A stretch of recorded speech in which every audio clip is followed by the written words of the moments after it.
Right. Okay, thank you everyone for joining us for this career pathways, a career exploration workshop on faculty careers outside the tenure track.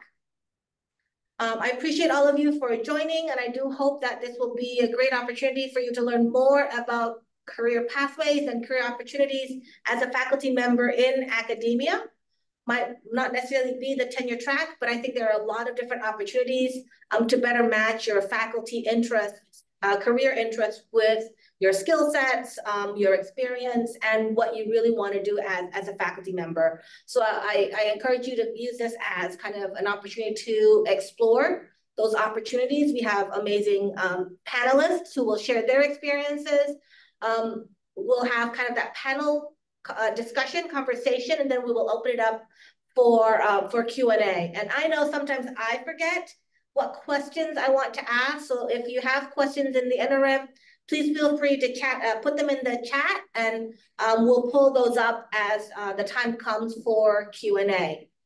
We are supposed to have 4 panelists. One of them is still missing, but I will go ahead and introduce the 3 that we already have. Dr. Tatiana Lobova, Dr. Ron Carley, and Dr. Christine Sump, and I will let them introduce themselves, apologies, and then give them some time to talk about their career pathways leading to where they currently are in their faculty career and their non-tenure track positions. So Chris, I would let you start, and then we'll go to Ron, and then we'll go to Tatiana. And welcome. Thank you so much for joining us for this panel. Thank you. Hi, everyone. I'm Dr. Chris Sump, and I've been with the university since 2010. I came in as a lecturer, and I'm in the pre-licensure, and I also do graduate nursing students. So when I came in as a lecturer, did everything I was supposed to do and became a senior lecturer. And then from there, the clinical track was developed. And I believe we were one of I think it was offered to everybody who had at least 5 years in the senior lecturer position. So that's how it worked for us. And I applied for clinical assistant professor, and it was, do you want me to like say the process of what I went through, you think? Yeah. Okay. That will I think, give people a better idea of the different paths and how you can transition between the two. So I was at the point where I'm senior lecturer. Do I want to go tenure or non-tenure? And the tenure track really didn't fit I wanted to really be in the classroom more. Because I love having a lot of contact with my students. Although I really enjoyed, disseminating information. I certainly enjoy the service part of it. And so anyway, the clinical track came up, and I thought, oh, that might work for me. So you have to really put together we were kind of just learning about it when I did this. Because it was 5 years ago. My application to clinical associate just went through the university, just waiting for the provost to sign it. So that's exciting. But 5 years in the clinical assistant track. So it was 5 years ago. And basically, it was a lot of things to put together, but it's everything we do. And it was one of the really nice things about it was, yes, we always collect student evaluations. Yes, we're always changing. I was always making different changes to my classes. I enjoyed going to conferences. I enjoyed, continuing ed. I enjoyed being on committees. So all of that was, between the service and research and teaching, which are the 3 big ones for the ODU University, really came into play with just keeping track of everything and putting it together into a package so that I could apply for it. And I did get it, and then now just put my package together last 6 months for the clinical associate, which has a little more research. And you need to really document any changes you made in the last 5 years too. So there's more to it, but I guess I'll give everybody else a chance to talk though. Thank you, Chris. And I want to highlight that she is in the School of Nursing. in a clinical faculty position. We're going to transition to Dr. Carly, who is in the School of Public Service, not what you would normally think of as a school with a clinical type position, but he'll be able to talk to you a little bit more about a clinical faculty line that allows you to maybe not necessarily do clinical work or research in that setting, but a very different type of engagement. So really thinking about how these clinical positions offer you different opportunities. So Dr. Carly. Good afternoon, everybody. Very happy to be with you. And thank you, Dr. Yusuf, for all of your leadership in the Pathways program. So my path is a little bit different. Teaching is a secondary career for me. And I guess at this point, doing it full-time is an encore career. The position I'm in, as Dr. Yusuf said, is clinical. In most public administration programs, it would probably be a professor of practice, because that's how I come to the school, is from my career in local government. And so I have a very long career working in a variety of local governments and senior executive positions, including county manager in Arlington and city manager in Charlotte, North Carolina. But I got my doctorate not for university purposes. I got it for work purposes. At the time, I had been appointed Director of Health and Human Services in Arlington, which is a little bit different than most other communities, in that the Department of Human Services there includes not only social services, which is what people typically think of as human services, but it also included the Community Services Board, mental health and addiction programs, as well as the local public health district, workforce development, and even Section 8 housing. I was the first non-medical doctor to be appointed Director of Health and Human Services in Arlington. And so the county manager and I thought that it would be in the interest of myself and in the interest of the department and the county for me to get a terminal doctoral degree. And I did. And my specific objective in getting my doctoral degree, which is a doctorate in public administration from George Mason, was to design a program to help me understand what I was trying to do in that director's position, which was to integrate the different silos in health and human services into a more integrated whole of treating the people that we served. And that's in fact what I did my dissertation on. The secondary benefit of getting the doctorate, though, was to be able to teach. I had taught 2 undergraduate courses as an adjunct at that point and 1 graduate course as an adjunct. And shortly after getting my doctorate, things fell into place, and I began adjunct teaching at George Washington University in their MPA program. And I taught adjunct at GW for almost 20 years, anticipating that when I downsized my professional career, I would ramp up my teaching career, probably as a professor of practice at GW. But ended up leaving the Washington area, going down to Charlotte, and long story short, through various relationships, landed at ODU in what is now an encore career where I'm at the university full-time since 2016. Initially as a visiting for 3 years, and then a line came up that was converted to a clinical position, and I competed for that and achieved the positions that I'm currently in. So I guess I've been in the clinical position about 3 years. So the focus of my position is really community engagement. It's being in the community, connecting with the community, doing work with local governments and nonprofit and for-profit sector, as well as a strong focus in the classroom and bringing that practice into the classroom. There's also a research element as well. We'll talk about that a little bit later, but that's how I got to where I am. All right, Tatiana, we'll transition to you. Hello, everybody. I'm Dr. Tatiana Lobova, and I'm the master lecturer at the Department of Biological Sciences in the College of Science. So I have a little bit different career path here and different perspectives. So we have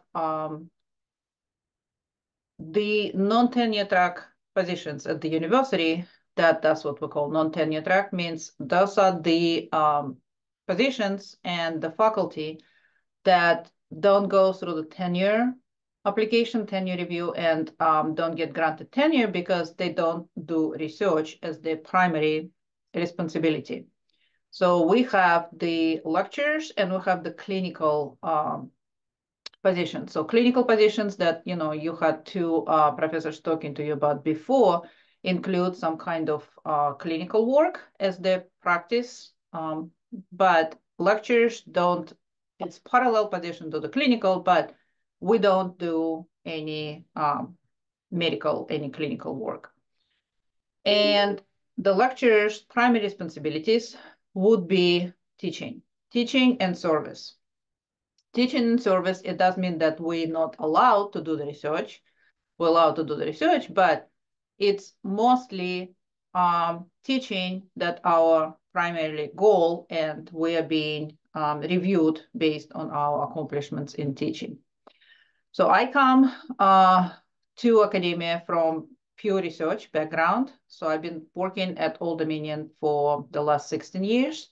And prior to that, I spent my entire career just doing research, no teaching whatsoever, except I did it at, when I was an undergrad, we have to take the pedagogy actually class and do 1 month in the school to have 1 month practicum. But otherwise, I never ever in my life, starting from, when I was an undergrad, envisioned myself teaching. I was always interested in research. I did work in 3 different research institutes in 3 different countries.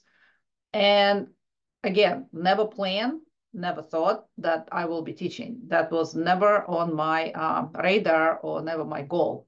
But I spent a lot of time as a field biologist. Actually, I spent a lot of time traveling. I spent a lot of time in the tropical forest because that's my primarily research expertise and interests. And so my, research was very productive, very rewarding for my life. But then, you come to the point when basically I could spend my entire time, being away from home and traveling and being in the places that are pretty risky, for life actually, because I work in the primary research forest, the forest that has no people and in very remote locations. So I came to ODU as the visiting research assistant and started kind of transitioning from that research when I was still publishing to teaching. And surprisingly to myself, again, because I never thought about it, I never planned it, surprisingly to myself, I actually really liked it because I felt that, I accommodated or at that point of my career, I had so much practical knowledge that I actually gained from all the years in the field and, traveling to different places and being in different ecosystems. So for me, trying to teach that and trying to express that to the students that never been in places like that, using my own pictures, using my own studies, using my own examples, plus, publications from the people that I actually work with that now in the textbooks. So to me, it was bringing my personal experience and my personal touch to teaching different courses that are within my expertise. And I really enjoyed it, surprisingly, because I thought that is actually kind of a nice transition. So eventually, I took the line of the lecturer and then went up from lecturer to the senior lecturer, from the senior lecturer to the master lecturer, which in other terms, in other universities, it would be called research professor. The master lecturer, same as the clinical professor, would be that analogous position in clinical line. Or tenure track, it would be the research professor, right? Not teaching professor, but research professor and clinical professor. So some universities have this terminology. Our university came up with a different terminology. So we have the lecturer, senior lecturer, and master lecturer. I did all kinds of stuff during my 16 years here. I taught about I don't remember this point of time, I guess, but about 20 different courses. Most of them I actually designed myself, including the labs.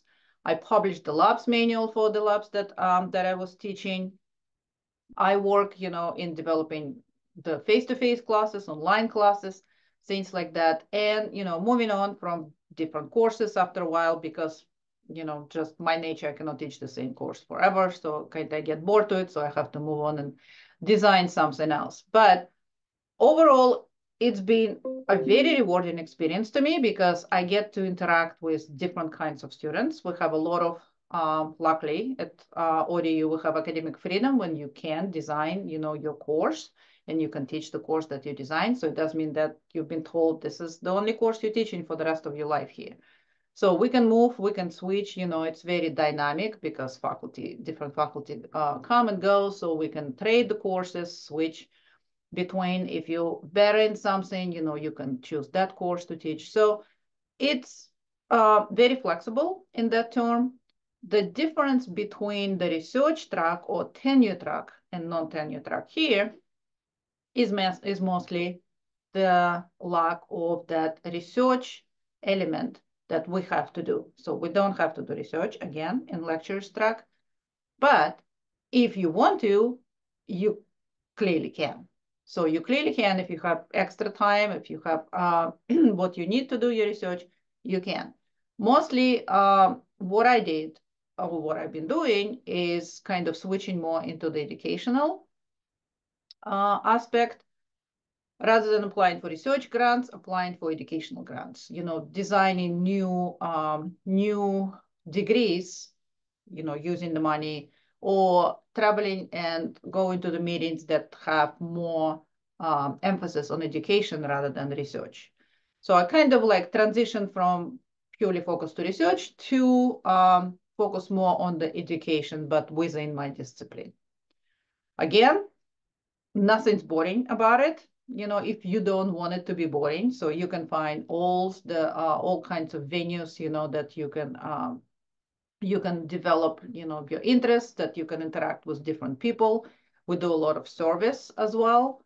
So participating in different meetings, participating in different committees, making sure that you shape the discipline or you shape your curriculum the way that you believe is important, as well as your colleagues. So participating in that, in shaping the curriculum and developing new degree programs, minors or majors, in helping students to do better, to achieve, better goals, again, by going to the training, but doing all kinds of meetings and seminars. So all of that adds a lot of, diversity activities to just pure teaching, right? That many people think that being a lecturer or being clinical on clinical track is just teaching. There's nothing else. You teach, you go home. You teach, you go home. So we actually do a lot all the time, in addition to just interacting in the classroom, online, and face-to-face.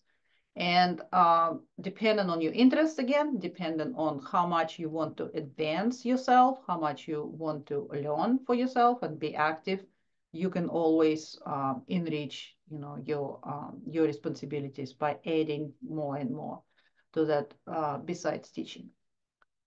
So that's pretty exciting. That's my bottom line. That's pretty exciting career, unexpectedly for me, but I've been very happy with that choice. Thank you, Tatiana. And I will also say that at some other institutions, the lecturer track might also be called teaching faculty or teaching professor track. Some institutions have different ways of categorizing faculty that are more focused on the teaching side of it. Tatiana talked about it being dynamic and exciting, and we heard quite a bit of kind of the transition between teaching. Chris talked about the transition from the lecturer to the clinical track, and Ron talked about transitioning from adjunct teaching and a full-time career in public service to more of a visiting assistant and then a clinical assistant professor position. And Tatiana talked about transitioning from research. So I think it's really important to think about how there are lots of different opportunities for you to pursue these careers in academia as maybe your interests change over time, or as maybe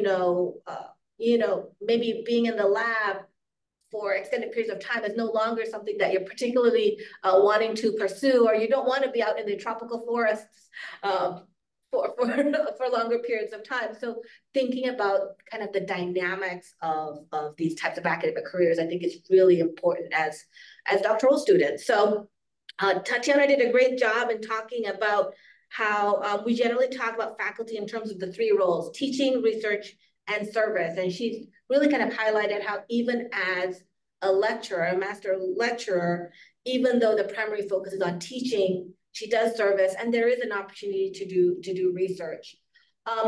Chris, would you like to talk about kind of how, as a clinical assistant professor, you kind of balance the teaching, the research, and the service? Sure. So when you're a lecturer in any of the different lecture positions, you don't get any release time for research, or they expect the service and the teaching. But research is kind of an added bonus that you give the school, and certainly they encourage it, but it's not required. So as a clinical professor, we are required to do some sort of, well, really in nursing anyway, it's a lot of it is dissemination, and then also some research is, they would prefer, or you can also author, like I've authored a textbook which counted also in my application. So, but the difference is we get a little bit of release time for that, as long as the department has enough faculty to cover your time off. The first 2 years I was a clinical assistant, I had no release times, which was the challenge, and then also had the expected other components of research. But I mean, it's doable. I mean, I worked at the bedside for 20 years before I taught full-time here. And, it is, as Dr. Labova said, teaching is just, and also I think Dr. Carly said also that, it's a second career for people who, may have expertise in something, but it's just, I mean, it's just a different, exciting field to use your knowledge to pass on to students. So, and I feel the same way about doing research and presenting things at conferences and all. It's very, very rewarding. Thank you. Dr. Carly. So across the three areas of teaching, research, and service, Dr. Youssef may be surprised to hear this, but I really like doing research. But for my current position, there's relatively little time for it because the focus really is on the teaching and the community engagement. Personally, I think at this point in my career, I can have a greater impact in those areas. For teaching, being able to bring in my experience in public administration into the classroom with a strong practitioner orientation, so that my students are prepared to function in the practitioner world. And likewise, having the connection with the university, I'm able to take research and best practices back out into the community, into local governments, to help them in their efforts to be the best that they can be. So, my personal mission at this point in my life is to help recruit and train the next generation of local government leaders, and to be available to local government leaders who are working in the field today to assist them. And at some point, I will probably begin to wind down some of that consulting and training work out in the community, and hope to take what I have learned both in the classroom and in my practitioner work and in my current contact with the community into a stronger research focus. I will say that in my position, while the emphasis is on teaching and the community work, there is an expectation of all three because I teach at the graduate level. And so, as Dr. Youssef reminds me every year, you have to maintain your graduate certification. You have to maintain your graduate certification. You have to maintain your graduate certification. So you can't just ignore research, and nor should you. So thank you. And I think what we heard there, really what really kind of caught me was impact, right? Where can you take your passion, your interest, your expertise, and still make a difference and make an impact?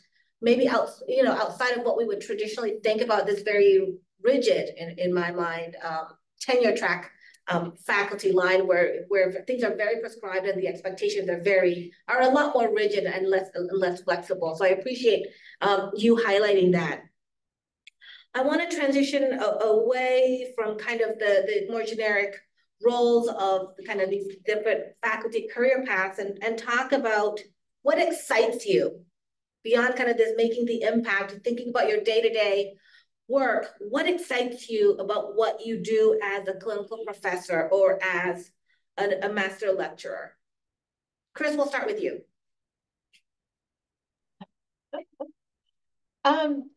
Well, I think, for me personally, it put me a little bit outside my comfort zone. And you don't learn unless you go outside your comfort zone, I believe. So it has afforded so many opportunities for me to, travel and meet with other, professors and learn. And it opens up a lot of opportunities to grow both professionally and personally. And then, you take that to the classroom and use everything you learn and on the classroom in my case, also in the hospital with the students. And that has been quite exciting. But I think the first thing that came to mind when you were talking about that was going outside my comfort zone. And, it's just growing up, but that's how you learn and that's how you grow professionally and personally. Tatiana, what about you? I agree. I agree with Dr. Sam. So being outside of the comfort zone, I think, pushes you to learn a lot about yourself, and it's very rewarding. For example, when my all previous years working in research, thinking about, talking at the meeting, which we had to do, right? Every year you have to present your research at the meeting. It was such a big deal, preparing the presentation that you have to fit in time. We would have to practice, and rehearse in front of each other. So it was a big deal. After teaching, for so many years, now you just give me a topic, I can talk about anything. I have completely overcame, the fear of the audience, the fear of peers, like any things like that before I noticed, when being in professional meetings, people that present, that people that actually teach versus people that only do the research. People that can teach, they step out, of that bubble, when you're very self-conscious about public speaking. And they way better. They way better at interactions. They way better at summarizing, at presenting, what they want to say in concise way. So I really like that part. I really like that part of life interactions in the classroom when you don't do the just regurgitate the rehearsed speech as I used to do during my research career. So you interacting freely and you can talk about the subject as the specialist, and be interrupted and answer questions. I love interacting with students that care. That really drives me. I cannot say all students because, lots of students, they just sit there, very passively, but students that care, students that active, students that asking questions, because every semester, I would get the students that would ask something that I never thought before. They would ask something in completely different perspective with different angle that they coming from. And that makes me think different. So it stimulates my brain. It stimulates me to approach the way that I present information differently. And I really like it because I like learning, I guess, all the time. And in this position, you constantly learn from other people by interacting with other people. They've been students or they've been your colleagues or administrators or colleagues from completely different colleges, like we here represent, we actually learn a lot every day from each other. And I think that's why we're doing what we're doing in the first place, because we're all about learning, right? We started with learning, not with teaching. That's how we come to this profession. So we start with learning, and we really enjoy learning ourselves. That's the number one thing. You have to love learning in order to enjoy the teaching, because you constantly have to grow. And we're growing in these jobs by interacting with each other and taking these different perspectives and trying to think from the different perspective, open your mind much bigger. So this is the line of work, I think, that you cannot get there if you, or like when I used to do just the pure research, even though of course I interacted with my colleagues all the time, but it was much smaller pool of people within your discipline. In the university, you interact with people outside your discipline. So you get to learn things that you would never learn otherwise, because again, it's coming from different disciplines, from different colleges, from different very different perspectives, and learning from students as well, because they constantly introduce something that you're like, oh, I've never thought about it before, but let me think, this is great. Actually, this is great aspect. And it does mean, if it's good question or not that good of a question, it's just introducing the different way of thinking.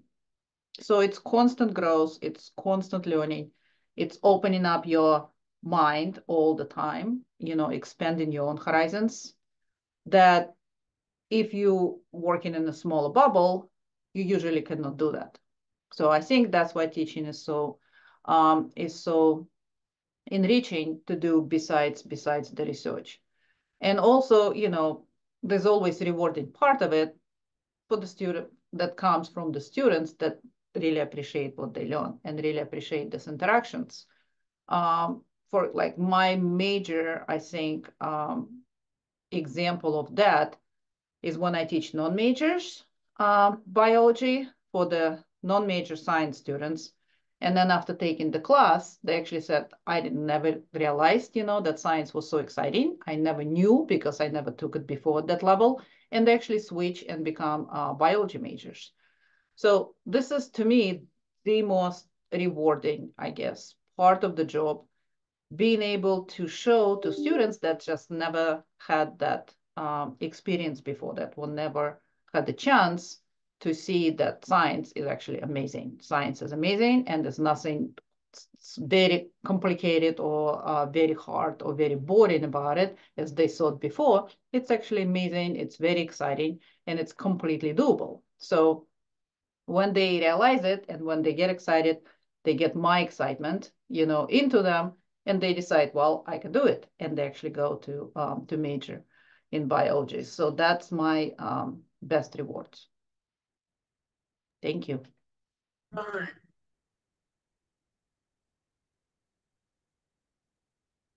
Ron, do you have anything to add? I'm sorry, were you speaking to me? I think you froze up on me for a moment. I was just going to add, if you asked if you had anything to add. Well, just very quickly, I think what came through from both of my colleagues is something that shouldn't be taken for granted, and that is their expression of the ability to be creative and to explore different things in each of their positions. And that is something that I value and excites me about ODU as well. I teach some courses here that would probably be illegal in some states to teach, given the state of affairs these days. And the ability to go and develop relationships within the community. As long as you're doing good work, it seems to be supported and appreciated. And that enables you to exercise your creativity. I also place a very heavy emphasis on structured feedback, both from my classrooms and from the work that I do in the community. And that is also very exciting and rewarding to me, because I'm not guessing whether or not I'm making an impact. I'm seeing where I am, and I'm seeing where I can do better. Just like my last colleague was saying, in my classes also require a good bit of reflection. And when I read from my students, I did not know that, I did not know that, I'm excited to learn this. that's why you teach. It's not to tell people what they already know, but to open new pathways for them. And you get to do that in the teaching positions. So there was a lot of kind of conversation there about the excitement that comes from interacting with students in the classroom. But I also know that a lot of faculty, like yourselves, engage with the students and interact with students outside of the classroom, either as faculty advisors or mentors, or with service learning projects or student association faculty advisors. Can any of you talk a little bit more about that type of service that you might be doing that still allows you to interact with students in different ways? Who wants to go? I know this was not part of the question sheet that I gave them, so I'm putting them on the spot. I guess I can speak a little bit to it. So I'm, obviously in the classroom, but I also am in the clinical setting with students also. But the other thing that I'm able to do is, as part of one of our new clinical models that we're using, is I'm able to educate the nurses on how to educate the students. So that's kind of I do it voluntarily, but it's part of the clinical experience for them. And that's fun. I also, because I have a terminal degree, I'm able to, I take on grad students who are completing their, we have a nursing program where they complete their nurse educator certificate. And so I'm able to have a student every semester that comes with me, and we talk about teaching nursing, and does other things with me in the classroom. Have also mentor a couple of doctor of nursing practice students also that are in our program. So they're all different levels. And then in addition to all that, I was a Student Nurse Association advisor. So I get to interact with the students who are developing service learning program services for the community, and also with themselves. And one last thing that I'm able to do, which is, there's so many opportunities. I also teach a study abroad course. And we go to Ireland, the northern part of Ireland, and I take 16 to 20 students every year. And we do pop-up clinics with this underserved area in Ireland during spring break. Which is, totally above and beyond what the students need to be doing, but we do this as an extra kind of course for them. And this year and last year, we were able to work with the Ukraine refugees and did pop-up clinics for them. Totally rewarding, totally puts everybody outside the comfort zone. They learn so much and come back with a wholly new sense of service learning. So a bunch of different opportunities to interact with students, that I wouldn't have had otherwise. That's certainly very cool. In my case, most of my students, which are graduate students, are working professionals already. And so I see them in the classroom, and then I see them in the community, or they go from the classroom into community, and they're not students, but they're colleagues and such. So that part is pretty seamless. And when I was getting my education, that was sort of the experience I had with my professors as well. And being able to see your students as adults and colleagues is particularly rewarding, and continue to work with them after the classroom's over. I always get a little bit sad when a class ends. I'm both relieved and sad. I'm relieved that the course is over, but I know I'm going to miss a lot of students, especially when they graduate. Graduation is probably the saddest time for me, and also the happiest time. And because I get to see my students in a different role after graduation, that connectivity provides a lot of meaning for me. I agree. It's always the end of the semester is always sad, because you realize you're not going to see the students that you're so used to interact every week with anymore. And to me, kind of to add to what Dr. Samp was saying, in the biology discipline, we do a lot of field courses. So myself, when I was an undergrad, every summer we had lots of field courses, and this is the opportunity to connect with your faculty so much better than in the classroom settings, because you get to actually spend basically 24/7 with them, traveling somewhere and being exposed to very different challenges. So I really enjoy doing that myself, kind of returning the favor when I did the study abroad courses here, or the internship courses here. So with service learning, traveling with students, which is very hard because you take a lot of responsibilities, on yourself, and all kinds of issues when, somebody never been on the airplane before and somebody gets sick, and, all kinds of relationships issues that may end up, happening during the trip, between students interacting with each other. So it's a lot. It's a lot to take on, but at the same time, it really gives the students a very close perspective to what we actually care about and what we really look like in everyday life, so that they can open up and learn personally from that experience way more than they can open up and learn in the classroom. So that you know that kind of class, when you have to do some travel, is very, very different, I think, from any other classroom, learning, teaching that we can ever experience. So I would highly recommend to everybody, if you have a chance to take classes like that involve some travel, or try to do it yourself. Try to teach class like that yourself, because again, this is a very big learning experience for ourselves, but it's also extremely rewarding for the students.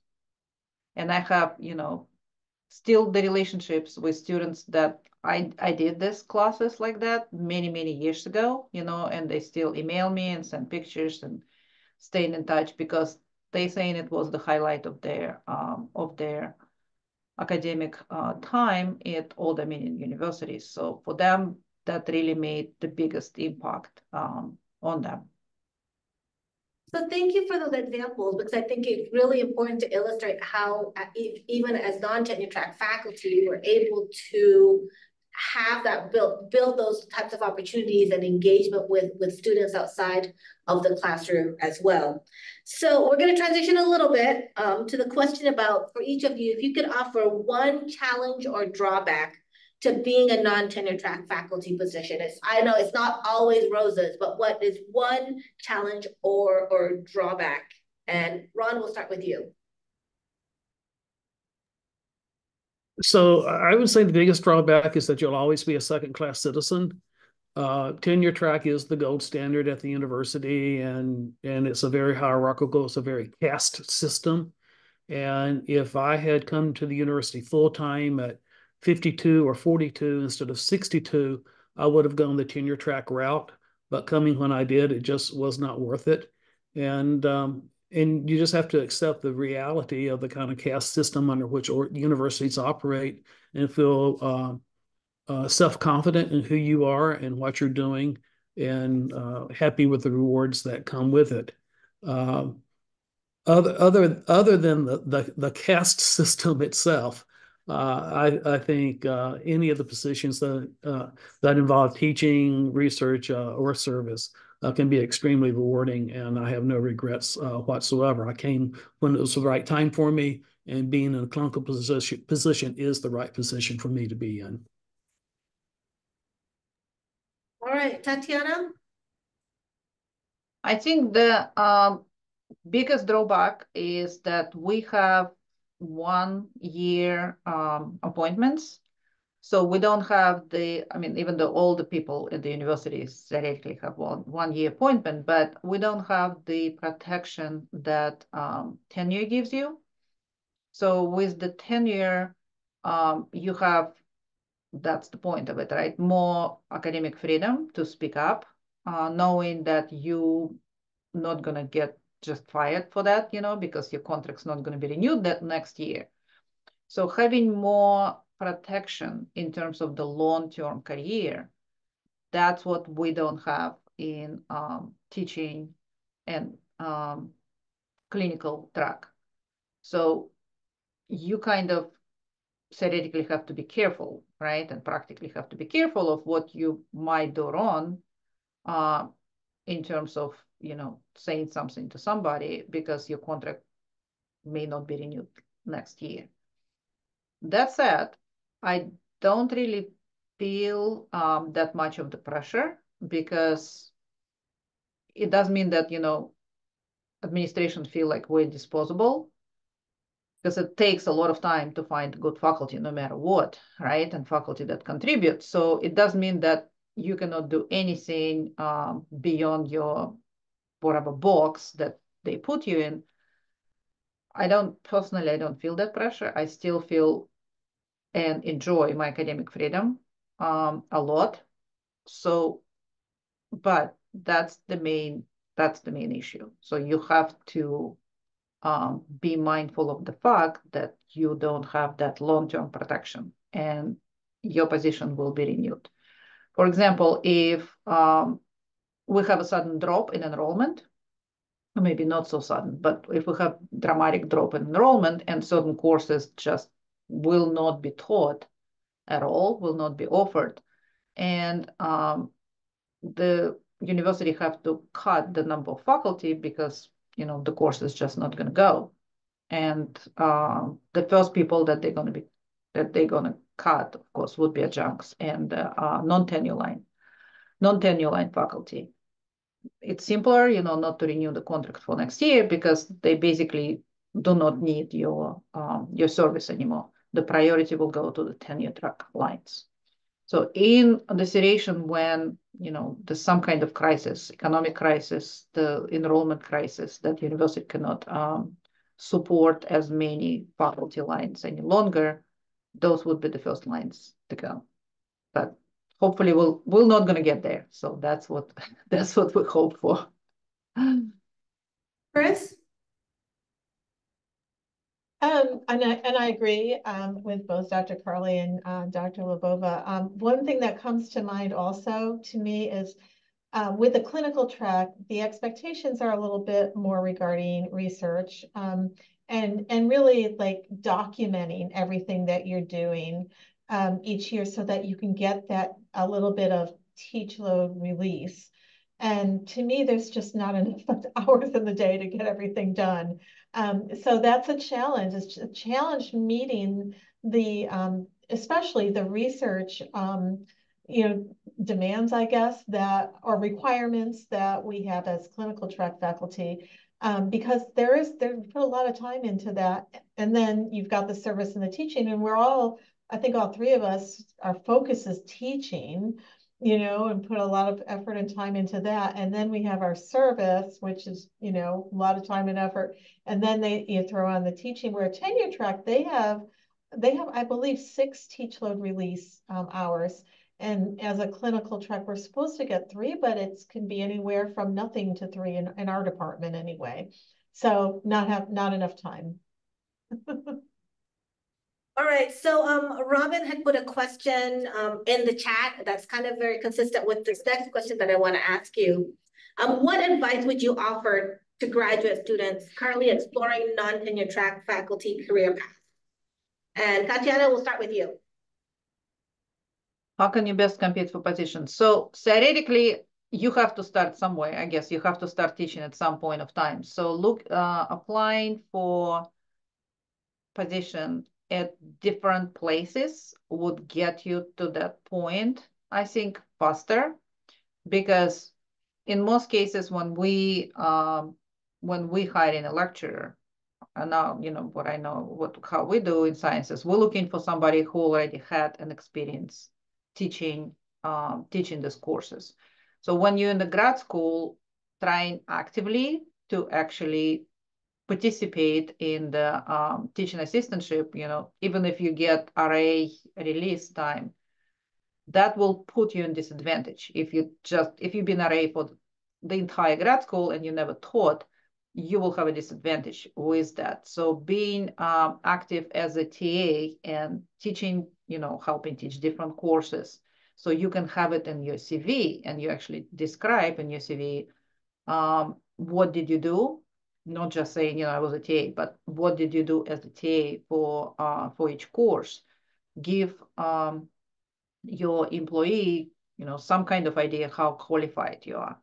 Because again, we understand you have to start at some point. Nobody just can have experience, automatically. You have to start somewhere. So this is your time to start. Start at grad school, start as TA, try to be active TA so that you actually get a good recommendation letter. That's what I did, for my grad students, for my TAs, saying, how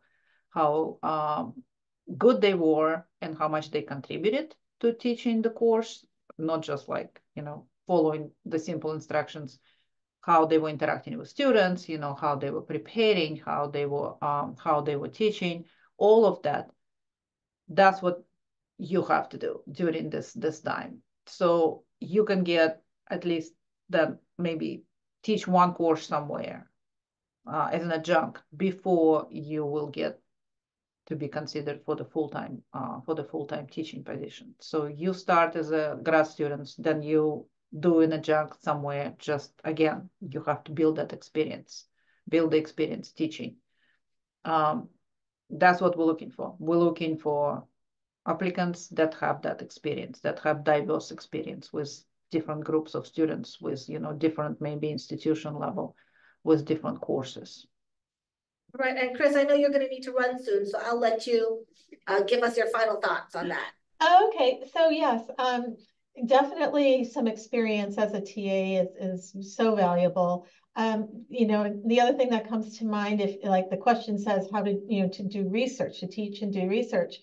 If you're interested in that, find a mentor that is a university professor. I'm actually on the research committee, the undergrad research committee, and we have so many students that have all these diverse interests, and they find a mentor and they apply for these research grants through the university. And that's a beautiful experience to do that research with a mentor, and get your feet wet. You get to know the department and all. And, it's a really good, I believe, opportunity that I don't think as many people take advantage of it that should. But we offer so much here at ODU that. And then also, I know ODU offers some education classes for people that don't have an education degree. To get that teaching certificate is a huge plus also, because we have so many people that have so much knowledge and all, but don't know how to teach. So getting that teaching certificate really shows, provides people with opportunities to learn like how to teach, because it is an art to teach. And I'm going to run to class after saying that, but thank you for letting me have my say in that. Thank you. Thank you, everybody. Ron, what advice would you offer? Similar to both of my colleagues, assuming that you have the required degrees that you need to have for the field that you want to teach in, and if you are a working professional looking to make the transition as opposed to someone from going from graduate school, going from a doctoral program into a university position, if you're a working professional, I think the most important thing is to make relationships with people at universities, to find those mentors and colleagues that you can connect with, and to pursue adjunct teaching initially. You never know when a university is going to need an adjunct, and if you're an accomplished professional, they will be really happy to get you as an adjunct when they really need somebody badly in a field that you can bring that practitioner expertise to, and let people know that you have that interest. At most of my professional conferences, you will find academics and practitioners there. And if you're a practitioner and you want to ultimately teach, even doing adjunct teaching, which was so rewarding for me for the 20 years that I did it, because it kept my foot in academia and helped keep me current. But the key there is knowing people, and knowing people who knew me and were willing to give me the opportunity and to give me advice along the way on what to do and how to do it. Relationships definitely matter, whether you're building them as you're going through your degree programs or as you're finding new ones or maintaining them after you're working as a professional? Thank you. So I do, that was kind of the standard questions that I had to ask. And Gus, I think I put a question in the chat about how much does your dissertation work and other research align with what you currently teach? As a PhD student, naturally, there is a lot of pressure on comps and dissertation work, but does that set the path that you might follow when looking for a non-tenure track faculty position? And so, Tatiana, maybe you could kind of kick us off with answering that question, thinking about kind of the research that you did and how that helped transition you to the non-tenure track faculty line. I think it's absolutely not just helps, but it's actually requires for you to get that job, because that's what we're looking for. We're looking for somebody who has an expertise in this specific area that we want person to teach. Which means, like, if you did your dissertation, for example, in oceanography, in the water quality, let's say, in water quality, you cannot be hired to do teaching in physics, right, or in biology. First of all, this is accreditation requirements, because the university accreditation, the state accreditation requires the faculty, all faculty, the teaching and research faculty, to have the degree within your discipline. So if you're in the biology department, your PhD have to be in biology. And this is the university requirement, that university actually ensures that your diploma and even your transcript, so you have to send your transcript, they actually check in your transcript that you had the classes enough hours in the classwork within the discipline that you're being considered for your hiring. So you have to have your degree in that area, A. B, besides the technical aspect that university have to make sure you're qualified for, the committee that looking at the applicants when you apply for job, of course, they're looking for somebody who is specialist in the specific area that they want you to teach. Again, they're not gonna get somebody who was teaching, anatomy and physiology for human to teach ecology, which is what I'm doing, ecology, because that's my specialty. So we do require to do it by law, A. B, that's what people will be looking at the search committee, and C, of course, that's what you want to do. Same thing, even if once in a while we may have to substitute and teach some course that beyond our focus, our specialty. It's still within that discipline, but beyond your specialty maybe. But at the end, that's what you hired to teach, and that's what you will be developing, the courses within your discipline, within your qualification. What you did your dissertation on, that's what you love to do, right? That's what you know the best. That's what you're specialist in. And we want the specialists to teach the students. We don't want, random people basically to teach this courses. So it's the same for tenure and non-tenure track, the same requirements. You have to be specialist to teach the specific discipline. Your degree have to be within that realm. Ron? The degree of specificity, specialization will vary by field. It's going to be much stronger, as you just heard, I think, in the scientific fields. In social sciences, not as strong. In public administration, I don't think this is an overstatement. Correct me if I'm wrong, Dr. Yusuf, but I would say every faculty member is expected to be able to teach everything in our curriculum, just about.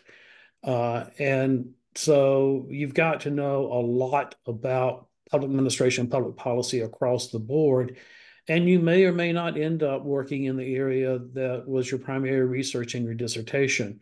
I would say in PA, it's probably more important for a tenure track faculty, because you really want to build that research agenda and you want to get publications out of your dissertation. But if you're coming into it after a career as a professional, then and into a clinical or lecturer position, it's going to be a little bit different.